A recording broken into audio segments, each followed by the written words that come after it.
Assalamualaikum warahmatullahi wabarakatuh. Perkenalkan, nama saya Ita Mulyawati Dewi, mahasiswa program studi ilmu hukum dengan NIM 2232011038. Video ini dibuat untuk memenuhi tugas akhir semester 4, mata kuliah Hukum dan Hak Asasi Manusia dengan dosen pengampu Ibu Eriska Ginalti Dewi Putri, SHMH. Di sini saya akan menjelaskan kasus pelanggaran HAM yang pernah terjadi di luar negara Indonesia sepanjang sejarah.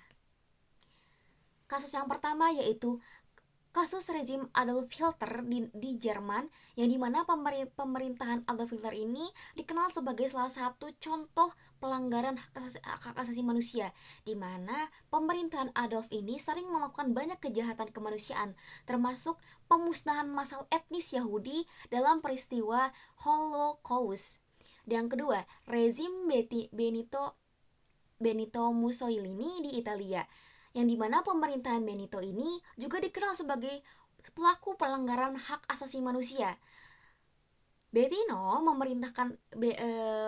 Mussolini memerintahkan Italia dari tahun 1924 sampai dengan 1943, dan dikenal sebagai seorang pemimpin yang otoriter, yang tidak segan untuk membunuh orang-orang yang tidak sepaham dengannya.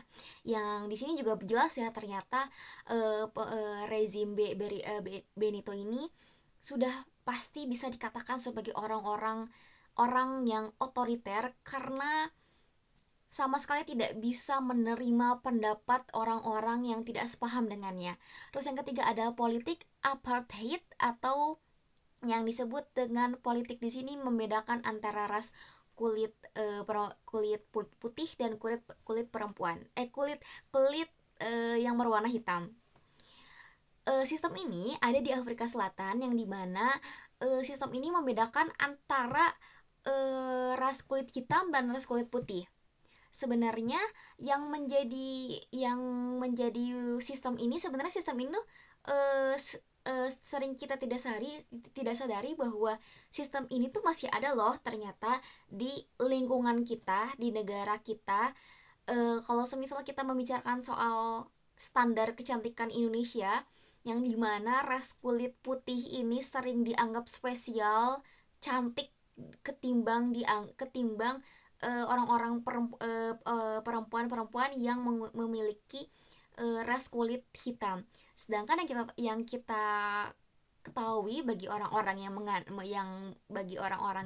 ajaran Islam, bahwa Allah Subhanahu wa taala telah menciptakan manusia sesempurna mungkin, dalam artian sempurna di mata Tuhan. Jadi meskipun ras hitam ataupun ras kulit putih seharusnya tidak perlu dibedakan. Dan yang keempat, konflik Israel dan Palestina. Sebenarnya sampai sekarang juga konflik Israel dan Palestina ini masih terus berlanjut, dan bahkan ada beberapa kritikus yang mempertanyakan, ini bagaimana peran PBB menghadapi kasus antara peristiwa Israel dan Palestina, yang dimana orang-orang jadi menganggap bahwa ternyata mungkin PBB ini diintervensi nih oleh Amerika, yang dimana Amerika ini sangat mendukung sekali perbuatan Israel. Terus yang kelima adalah konflik Ukraina. Konflik Ukraina ini sudah terbukti jelas melakukan pelanggaran HAM, yaitu berupa penyiksaan, eksekusi, dan pemerkosaan warga sipil oleh tentara pendudukan. Yang keenam yaitu Myanmar. Di negara Myanmar, pemerintah Myanmar telah melakukan pelanggaran hak asasi manusia, terutama setelah kudeta militer tahun 2021. Pemerintah telah melakukan serangan terhadap berbagai komunitas yang menentang kudeta. Yang ketujuh adalah Afghanistan, di mana di negara Afghanistan ini Taliban di Afghanistan telah melibatkan pelanggaran hak asasi manusia, termasuk penahanan sewenang-wenangnya terhadap penganiayaan dan eksekusi terhadap mantan pejabat keamanan dan warga sipil yang dianggap musuh. Dan yang kedelapan adalah di negara Iran, yang dimana pemerintah Iran telah melibatkan pelanggaran hak asasi manusia, terutama dalam penanganan protes yang dipicu oleh kematian kematian Mahsa Amini, yaitu eksekusi terhadap pengunjuk rasa yang telah menimbulkan kecaman internasional. Nah, di sini saya akan menjelaskan pelanggaran hak asasi manusia yang dialami oleh negara-negara yang disebutkan tadi memiliki dampak yang signifikan pada kebijakan keamanan negara-negara di negara-negara yang negara tersebut sudah melibatkan diri nih terhadap kejahatan pelanggaran hak asasi manusia. Berikut saya akan menjelaskan mengenai contoh dan analisisnya. Yang pertama adalah keterlibatan internasional, yang dimana terdapat intervensi internasional ketika pelanggaran hak asasi manusia tidak dapat diatasi oleh negaranya sendiri. Maka tanggung jawab itu akan diambil alih oleh masyarakat internasional. Hal ini berdampak pada reputasi negara dan dapat memicu intervensi internasional untuk menangani kejahatan tersebut. Contoh yang relevan adalah peristiwa-peristiwa di Timor Timur dan Tanjung Priok yang menimbulkan kesan kuat bahwa peradilan hak asasi manusia banyak diwarnai intervensi pemerintah yang sampai saat ini masih banyak dugaan bahwa intervensi tersebut masih mementingkan kepentingan politik. Sebenarnya di sini juga kita sebagai mahasiswa hukum tidak bisa menutup mata bahwa regulasi apapun pasti ada unsur politiknya, entah itu karena untuk mempertahankan ideologi partai politik, atau yaitu ada kepentingan pribadi ataupun memang kepentingan yang dimana kepentingan tersebut ternyata tidak relevan dengan sebuah regulasi, dan akhirnya banyak regulasi yang tidak terjalankan dengan semestinya. Terus yang kedua adalah pengaruh pada sistem perlindungan hak asasi manusia. Peningkatan sistem perlindungan merupakan upaya meningkatkan sistem perlindungan dan penegakan hak asasi manusia. Hak asasi manusia di Indonesia merupakan tanggung jawab negara yang mendasar dalam menjaga keadilan sosial dan hak individu, dan peningkatan ini mencakup penguatan institusi hukum, pelatihan yang tepat bagi aparat penegak hukum, serta pembaharuan kebijakan untuk menjamin perlindungan yang layak bagi korban, dan bahkan semua masyarakat Indonesia ini perlu mendapatkan perlindungan mengenai hak asasi manusia. Terus yang ketiga adalah dampak pada kondisi sosial dan ekonomi. Kerusakan infrastruktur dan ekonomi dalam pembunuhan massal ataupun kekerasan lainnya dapat memperburuk situasi keamanan dan ekonomi di suatu negara, yang dimana hal ini dapat menyebabkan migrasi massal atau kerugian ekonomi dan kerusakan infrastruktur, serta memperlambat proses pembangunan dan strategi nasional. Keempat, ada dampak budaya dan etika. Patologi dalam sistem militer, pelanggaran hak asasi manusia oleh TNI dapat memperumuskan institusi militer dalam budaya organisasi yang melatih para anggotanya untuk menerapkan etika yang tidak manusiawi. Hal ini dapat mengakibatkan patologi dalam sistem militer yang cenderung tertutup dan tidak bisa dikontrol, sehingga menghambat proses penegakan hak asasi manusia. Selanjutnya yaitu ada kasus pelanggaran hak asasi manusia yang pernah terjadi di Indonesia. Mungkin kita dapat mengetahui bahwa kasus-kasus yang pernah terjadi di Indonesia ini ada berbagai macam. Kasus pembunuhan, kasus mutilasi. Yang terakhir itu yang sempat kontroversial sampai sekarang, bahkan sampai sekarang belum ditemukan pelaku aslinya siapa, yaitu kasus pembunuhan Vina Cirebon, yang dimana kasus ini menurut saya merupakan kasus pengalihan publik agar proses pemindanaan kasus korupsi 271 triliun tidak terlalu difokuskan oleh masyarakat, sehingga kasus Vina ini di-up kembali sebagai kasus peralihan publik. Jadi yang saya lihat ini karena terdapat terdugaan pelaku, yang dimana dugaan pelaku ini merupakan anak jenderal kepolisian, yang dimana ya sudah biasa ya kita di negara Indonesia ada terdapat nepotisme gitu. Jadi bagaimana caranya si terduga pelaku yang anak jenderal ini tidak ditangkap, sehingga kepolisian mencari orang yang sebenarnya bukan pelakunya tapi dijadikan sebagai pelaku. Dan kemarin ada yang namanya sama, yaitu Peggy, dan ternyata pada akhirnya dibebaskan karena terdapat 18 kejanggalan yang dimana memang kejanggalan ini sebenarnya bukan 18 saja, banyak, tapi yang diuparkan di media adalah 18 kejanggalan, sehingga Peggy ini Peggy ini tidak ditetapkan sebagai tersangka karena memang tidak terbukti.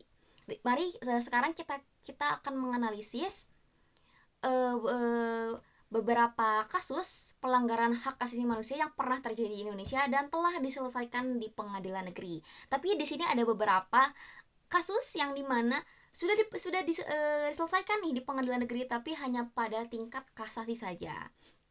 Di sini ya, saya akan menjelaskan mengenai peristiwa Abipuro tahun 2000. Kasus ini merupakan pelanggaran hak asasi manusia pertama yang diselesaikan oleh Pengadilan Hak Asasi Manusia secara permanen. Peristiwa ini terjadi pada tahun 2000, tanggal 7 Desember, ketika sejumlah massa tak dikenal menyerang markas Polsek Bepura yang menyebabkan satu orang polisi meninggal dan beberapa warga sipil luka-luka. Pengadilan Hak Asasi Manusia memvonis beberapa terdakwa yang merupakan personil TNI dan Polri. Wah, ternyata pelanggaran hak asasi manusia ini dilakukan oleh lembaga hukum penegak orang-orang yang selama ini secara idealnya, secara yang diakui secara yuris bahwa lembaga-lembaga ini berkaitan dengan hukum. Ternyata di sini dalam kasus peristiwa Abepura tahun 2000, yang menjadi terdakwa merupakan personel TNI dan Polri, dan yang sebenarnya ini merupakan suatu PR besar bagi TNI dan Polri.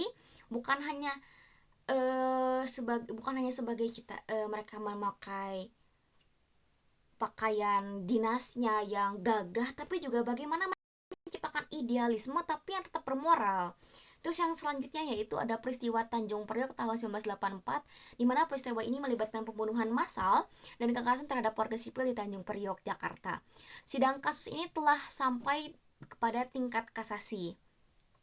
Dan yang ketiga adalah peristiwa Timor pada tahun 1999. Peristiwa ini melibatkan pembunuhan massal, yaitu penyiksaan, penghilangan paksa, dan kekerasan terhadap warga sipil di Timor. Dan sidang kasus ini telah sampai pada tingkat kasasi. Karena tadi kita membicarakan mengenai kasus-kasus yang pernah terjadi di Indonesia mengenai pelanggaran hak asasi manusia, otomatis di sini ada beberapa faktor dong yang dimana faktor ini menjadi faktor kenapa hak asasi manusia pelanggarannya itu masih terjadi di Indonesia hingga sekarang. Ternyata ada faktor internalnya, yaitu faktor internalnya itu adalah sikap egois yang dimiliki pelaku pelanggar hak asasi manusia dapat menyebabkan terjadinya kasus pelanggaran. Sikap egois ini membuat pelaku merasa kepentingannya adalah yang utama, sehingga ia melanggar hak asasi manusia orang lain untuk memenuhi kepentingannya. Menurut saya, seharusnya sistem pendidikan di Indonesia mencantumkan kurikulum yang dimana penanaman moral hak asasi manusia, sehingga tidak ada lagi yang namanya sikap egois, yang dimana sikap egoisnya itu benar-benar sampai level atas banget, jadi nggak bisa kayak diturunkan egonya. Jadi setidaknya anak-anak Indonesia nih, siswa-siswanya, terutama siswa-siswanya dan juga mahasiswanya, ini mempunyai rasa idealisme yang tinggi terhadap hak asasi manusia. Terus yang kedua, ada tingkat kesadaran hak asasi manusia yang rendah. Nah, ini menjadi bukti bahwa kenapa sih tingkat kesadaran terhadap hak asasi manusia ini kenapa rendah? Yang otomatis kan di sini kan kita perlu mempertanyakan, kenapa? Oh, ternyata di sistem pendidikan di Indonesia sendiri tidak ditanamkan kurikulum secara mendalam, dalam artian secara kurikulum yang dimana pengajaran ini diteruskan bukan hanya satu kali dalam semester, tapi juga berulang-ulang kali. Jadi tingkat kesadaran hak asasi manusia ini meningkat, sehingga saat siswa ataupun mahasiswa mempunyai masalah yang menyangkut dengan HAM, tidak ada lagi tuh yang namanya pelanggaran hak asasi manusia, yang menganggap bahwa kepentingannya adalah hal yang utama sehingga ia melanggar hak asasi manusia orang lain untuk memenuhi kepentingannya sendiri. Dan ketiga, ada kondisi psikologis yang kondisi psikologis pelanggar hak asasi manusia, di mana kondisi psikologis pelaku pelanggar hak asasi manusia tidak stabil dan kondisi psikologis tertentu lainnya dapat menjadi penyebab pelanggaran hak asasi manusia. Di Indonesia, orang-orang yang membicarakan tentang psikolog kebatinan itu dianggap sebagai orang-orang yang tidak dekat dengan Tuhan. Padahal menurut saya penanaman tentang edukasi psikologi ini merupakan hal penting, karena psikolog ini kan melibatkan tentang antara batin dan otak, sehingga kalau misalnya batinnya tercedera, otomatis fisiknya juga akan cedera juga. Kalau misalnya psikolognya ternyata tidak stabil, otomatis sikap-sikap yang seharusnya tidak ada, terutama pelanggaran HAM, malah ada, yang dimana kita perlu menanamkan budaya baru yang dimana kalau kita membicarakan tentang psikolog atau kelainan mental apapun, jangan dijadikan sebagai hal tabu atau bahkan dianggap sebagai orang-orang ini tidak dekat nih dengan Tuhannya. Jangan seperti itu. Terus yang terakhir adalah tingginya perilaku intoleransi. Sikap tidak toleransi dan pada paham-paham yang berbeda dapat mengancam stabilitas nasional dan mendorong terjadinya pelanggaran hak asasi manusia. Dan memang perlu diketahui bahwa kita tidak bisa naif bahwa semua manusia di dunia ini pasti memiliki pendapat yang berbeda-beda. Meskipun poinnya sama, tapi bagaimana meskipun poin yang ada di pikiran kita sama, tapi bagaimana menjelaskan poin tersebut kan berbeda. Nah, karena sudah berbeda, bagaimana kita menciptakan perilaku toleransi, bukan perilaku intoleransi. Dan faktor eksternalnya itu penyalahgunaan kekuasaan. Ya, seperti ya tadi lah, pelakunya sendiri TNI dan Polri yang menyalahkan kekuasaannya untuk melakukan pelanggaran hak asasi manusia demi kepentingan pribadinya. Terus yang kedua, ketidaktegasan aparat penegak hukum. Ini menjadi PR besar bagi mahasiswa Fakultas Hukum, bagaimana kita di sini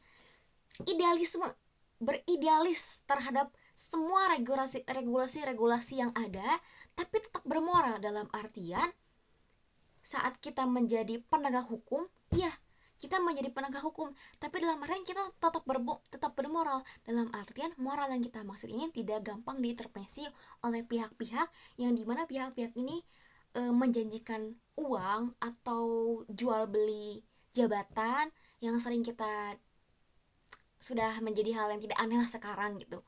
Terus yang ketiga adalah penyalahgunaan teknologi. Memang sih kemajuan teknologi ini plus minus sebenarnya. Ada juga beberapa pengaruh positif dan juga pengaruh negatif, yaitu ada beberapa contoh kasusnya, yaitu kasus penculikan yang berawal dari pertemanan jejaring sosial. Dan ini juga merupakan PR juga nih untuk Komnas HAM dan beberapa lembaga yang memang terkhusus menangani kasus-kasus anak-anak, yang dimana orang tua juga di sini perlu mendampingi anak-anak dalam pengawasan interaksi antara teknologi dan anak-anak seperti itu. Terus juga ada kesenjangan sosial ekonomi yang tinggi, yaitu kesenjangan sosial ekonomi yang mencolok di dalam kehidupan masyarakat dapat menimbulkan terjadinya pelanggaran HAM seperti perbudakan, pelecehan, perampokan, bahkan pembunuhan. Menurut saya ini semua balik lagi kepada ekonomi, bagaimana ekonomi di Indonesia tidak stabil, tidak banyak korupsi, dan juga pemerintah menciptakan peluang kerja yang seluas-luasnya sehingga tidak ada lagi kasus perbudakan karena perbedaan jenjang ekonomi dan sosial. Terus yang terakhir adalah kasus pelanggaran HAM Indonesia yang masih terus ada hingga sekarang karena kombinasi dari faktor internal dan yang eksternal tadi yang saya sebutkan, sehingga sebenarnya ini merupakan PR bagi kita semua bagaimana pelanggaran HAM ini tidak terus terjadi di Indonesia. Terus juga di sini saya akan menjelaskan hasil analisis saya mengenai peristiwa AB Pura pada tahun 2000 yang merupakan salah satu contoh pelanggaran hak asasi manusia yang berat di Indonesia. Yang pertama yaitu saya akan menjelaskan mengenai latar belakang Latar belakangnya itu peristiwa Ebipura tidak dapat dipisahkan dari kebijakan negara terhadap Papua pada saat itu. Papua masih dalam proses penyelesaian statusnya sebagai bagian dari Indonesia, dan kebijakan negara yang berfokus pada pengembangan dan pengkondisian wilayah Papua untuk tetap menjadi bagian dari Indonesia telah menyebabkan ketegangan konflik di daerah tersebut. Terus juga kronologi peristiwanya yaitu bermula pada tahun 2000 tanggal 7 Desember ketika terjadi penyerangan terhadap Mapolsek Ebipuro oleh sekelompok massa yang tidak dikenal. Sedangkan yang massa tidak dikenal ini ternyata terduga pelakunya yang majelis hakim berikan hukumannya itu ternyata tadi sudah dijelaskan bahwa TNI dan Polri. Terus hukuman yang diterima adalah pada sidang dan pengadilan kasus Ebipura ini disidangkan di Pengadilan Negeri Makassar, Sulawesi Selatan, dan 5 hakim ditunjuk Mahkamah Agung untuk menangani perkara tersebut. Terus juga hukumannya pada akhirnya Brigjen Pol Dr. Randes Johni Wainal Usman yang merupakan salah satu terdakwa utama divonis bebas dari hukuman 10 tahun penjara, dan keputusannya menimbulkan kontroversi karena banyak yang merasa bahwa hukuman tersebut tidak mempan ataupun tidak sesuai lah gitu dengan korban yang terjadi dalam kasus tersebut.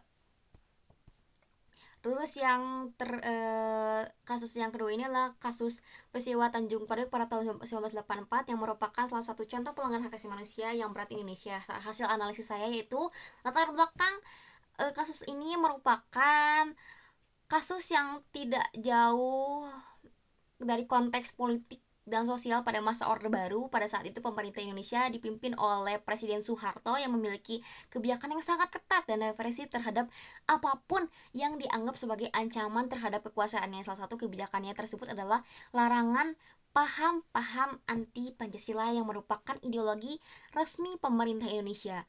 Pada bulan Desember 1984, situasi di Tanjung Priok, Jakarta Utara menjadi sangat sensitif karena pemerintah telah melarang paham-paham anti Pancasila dan meminta warga untuk mencopot spanduk dan brosur yang sama waktu itu tersebar, dan isi brosurnya itu tidak berisi Pancasila. Namun warga Tanjung Priok tidak mau menuruti perintah tersebut sehingga terjadilah konflik antara warga dan aparat keamanan. Kronologinya waktu itu saat itu Babinsa meminta warga mencopot spanduk, tapi karena warga tidak mau sehingga terjadilah konflik antara aparat keamanan dan antar warga. Terus karena banyak lagi kerusuhan saat itu, jadi pemerintah melakukan penyelesaian dengan menangkap dan mengadili para pelaku. Namun proses penyelesaian ini juga diwarnai dengan kontroversi dan kekecewaan masyarakat dan korban. Hukuman yang diterima yaitu sidang dan pengadilan kasus Tanjung Priok disidangkan di Pengadilan Negeri Jakarta Utara.